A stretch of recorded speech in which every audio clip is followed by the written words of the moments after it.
পরিস্থিতি কখনো এটা ভালো থাকে, আবার কখনো মন্দ হয়ে যায়। কখনো এই পরিস্থিতি আমাদের পক্ষে থাকে, আর কখনো এই পরিস্থিতি অনুযায়ী আমাদের চলতে হয়।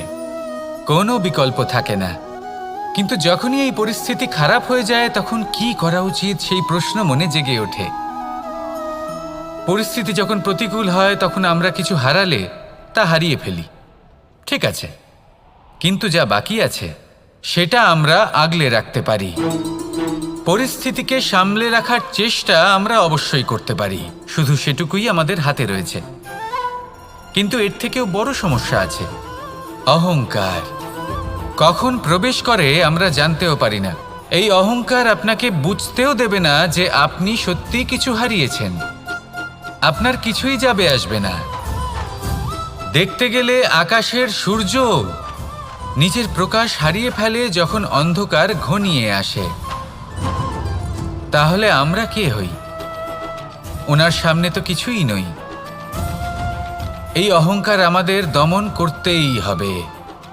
এটা বিশ্বাস করতে হবে যে এই সমগ্র সৃষ্টিতে আমরা শুধুমাত্র একটা কণা, তার থেকে বেশি আর কিছুই নয়। বিশ্বাস করতে হবে যে আমরা ততটাও বড় নই যে কখনোই কিছুই হারাবো না। এবার যেদিন এই জ্ঞান আপনি আত্মস্থ করে নিজের আচরণ পাল্টাবেন, মনে রাখবেন সেই দিনই অহংকারকে দমন করতে আপনি পথে অগ্রসর হয়ে পড়েছেন। এই অহংকারকে দমন করুন আর আমার সাথে ভালোবেসে বলুন, রাধা রাধা। তালা অনেক পুরনো একটা আবিষ্কার। যবে থেকে এই সংসারে বহুমূল্য বস্তু নির্মিত হয়েছে তবে থেকেই এই তালা নির্মাণ হয়েছে। তবে থেকে এর ব্যবহার করা হয়েছে যাতে উচিত সময় এলে পরে আমরা আমাদের বহুমূল্য জিনিসগুলো সুরক্ষিত রাখতে পারি এবং সময় এলে পরে বের করে সেগুলি ব্যবহার করতে পারি। এবার একটা গুরুত্বপূর্ণ তথ্য আছে যেটা জানা অত্যন্ত গুরুত্বপূর্ণ, এবং সেটা হলো যে একটা তালা নির্মাণের পূর্বে তা খোলার যন্ত্র অর্থাৎ তার চাবিটি নির্মাণ করা হয়, এবং এটাই জীবনের খুব বড় একটা শিক্ষা প্রদান করে যায়। আমাদের জীবনে যখনই কোনো সমস্যা আসে তখন ভয়ভীত হওয়ার কোনো দরকার নেই, কারণ এই প্রকৃতি, এই ঈশ্বর এই সমস্যার সমাধান তথা এর চাবি আগে থেকেই নির্মাণ করে রেখে দিয়েছেন। শুধু দরকার হলো সেই সমস্যার ঊর্ধ্বে উঠে সেই সমাধান খুঁজে বের করা। মানুষ অনেক সময় সমস্যা দেখে ভীত হয়ে পড়েন, চিন্তিত হয়ে পড়েন, নিজের বিবেক হারিয়ে ফেলেন। আপনার শুধু এই মনকে শান্ত করা প্রয়োজন। এই শান্ত মনের সাথে এই সমস্যার নিবারণ খুঁজে নিতে হবে।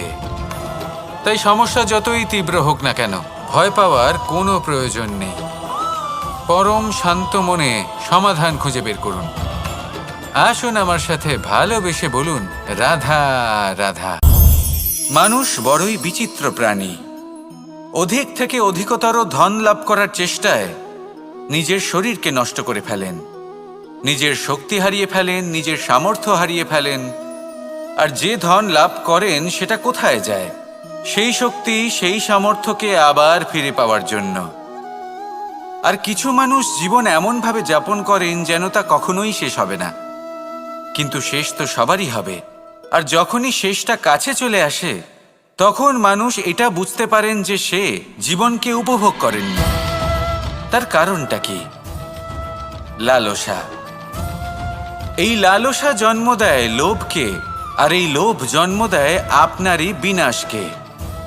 সেই জন্য আজ আপনার কাছে যা কিছু আছে, যেমনটা আছে তার সাথে জীবন যাপন করুন, পূর্ণরূপে যাপন করুন। আপনার কাছে যতই ধন, শক্তি, মান থাকুক তা সবার মধ্যে ভাগ করতে শিখুন। ভাগ করলে ভালোবাসা বাড়ে, আর এই ভালোবাসা দ্বারা জীবন আরও সুখময় হয়ে ওঠে। তাহলে আসুন আর আমার সাথে ভালোবেসে বলুন, রাধা রাধা। মানুষ সত্যের সাথে অবগত হবার জন্য ব্যাকুল হয়ে থাকে, চিরকাল চেষ্টা করতে থাকে। জন্ম থেকেই তার মনে এই ইচ্ছে জাগ্রত হয় সত্যিটা কি সেটা জানতে। এবার এই ইচ্ছে এটা পূর্ণ কিভাবে করা যেতে পারে? কারোর মনে হয় যে জ্ঞান অর্জন করলেই এই ইচ্ছে পূর্ণ হতে পারে। তাই কেউ কেউ জ্ঞানের পেছনে ছুটতে থাকেন। কেউ এটা ভাবেন যে এই ইচ্ছে পূর্ণ করা যেতে পারে ধন আর শক্তির দ্বারা, তাই তারা ধন আর শক্তি প্রাপ্ত করতে চান। কেউ আবার ভাবেন যে অন্তরের মন্থন দ্বারা এটা সম্ভব হতে পারে।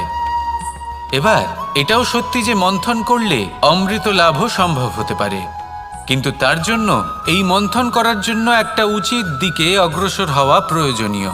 উচিত সংযমের দ্বারা সামনে এগোতে হবে, আর কোনো আশা না করে সামনে এগিয়ে যেতে হবে, তবেই এটা সম্ভব হতে পারে।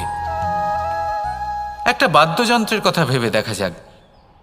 তার থেকে সুর তখনই নির্গত হয় যখন তার তারগুলি ঠিক করে বাঁধা হয়। যদি বেশি বেঁধে ফেলা হয় তাহলে তার ছিঁড়ে যেতে পারে, আর যদি ঢিলে থেকে যায় তাহলে তার থেকে উচিত সুর নির্গত হবে না। একটা অত্যন্ত গুরুত্বপূর্ণ কথা মনে রাখবেন, সত্যকে লাভ করার প্রাথমিক আধার হল অনুশাসন। জীবনে এই অনুশাসন আনুন, সত্য আপনা আপনি আপনার কাছে চলে আসবে, আর এই মন প্রসন্ন হয়ে বলবে রাধা রাধা। জীবনে যখনই কোনো কঠিন কাজ আমাদের সামনে আসে তখন আমরা কারোর না কারোর থেকে সাহায্য চাই, যেটা উচিত। কিন্তু যদি যে কোনো ছোটোখাটো বিষয়ে আমরা সাহায্য চাইতে শুরু করি তাহলে কি হবে? তাহলে আমরা নিজেদের সামর্থ্য, নিজেদের যোগ্যতাকে কখনো বাড়তেই দেব না, না আমাদের শক্তি কখনো বাড়বে, কারণ এটা আমাদের অভ্যেস হয়ে যাবে।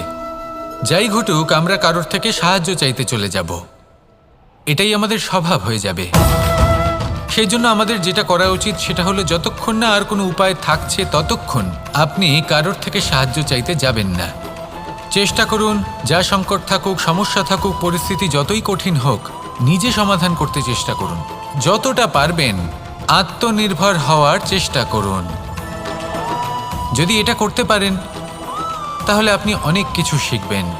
দিন প্রতিদিন আপনার জীবন আরও বেশি উজ্জ্বল হয়ে উঠবে, ব্যক্তিত্বের বিকাশ ঘটবে, আপনার শক্তি বৃদ্ধি পাবে, যোগ্যতা বৃদ্ধি পাবে, আত্মবিশ্বাস জেগে উঠবে, আর আত্মনির্ভর হয়ে মন বলবে রাধা রাধা।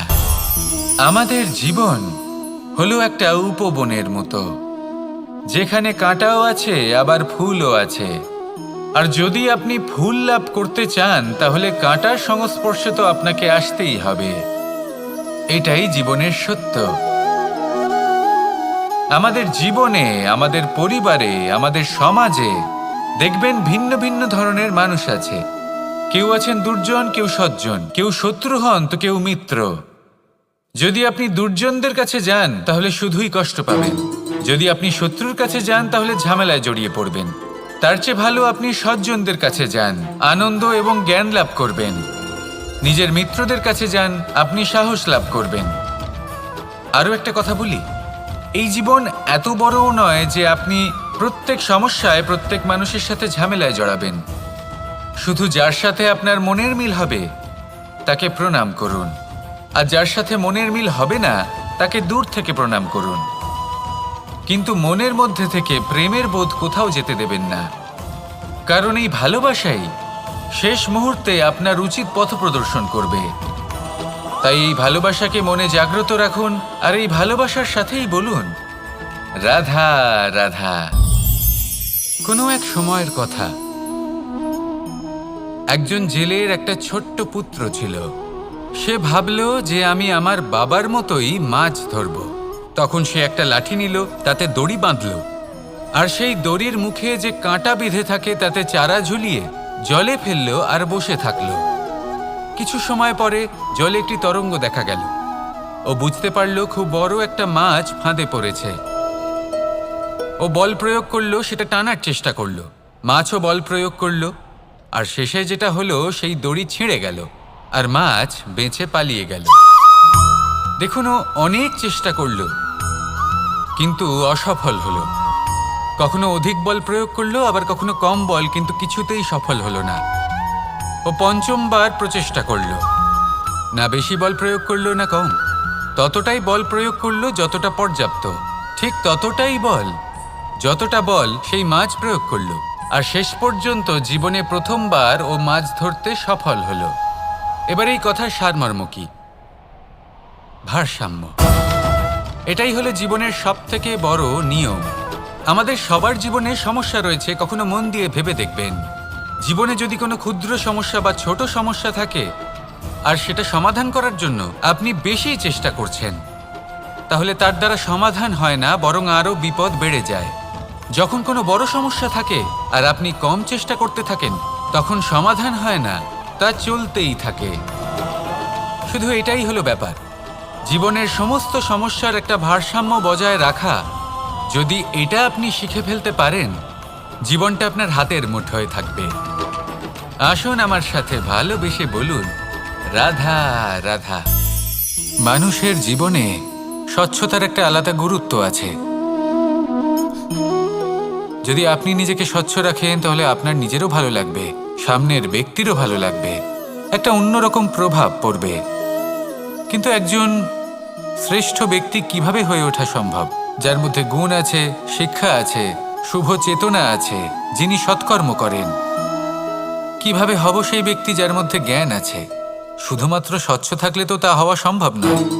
প্রথমে আপনাকে বুঝতে হবে যে মানুষের মধ্যে 4টি মূল তত্ত্ব আছে। প্রথম হলো তার শরীর, যার দ্বারা উনি যে কোনো কর্ম করে থাকেন। দ্বিতীয় তত্ত্ব হলো তার মন, যার দ্বারা কোনো কর্ম করার জন্য সে নিজেকে প্রেরণা দিতে থাকে।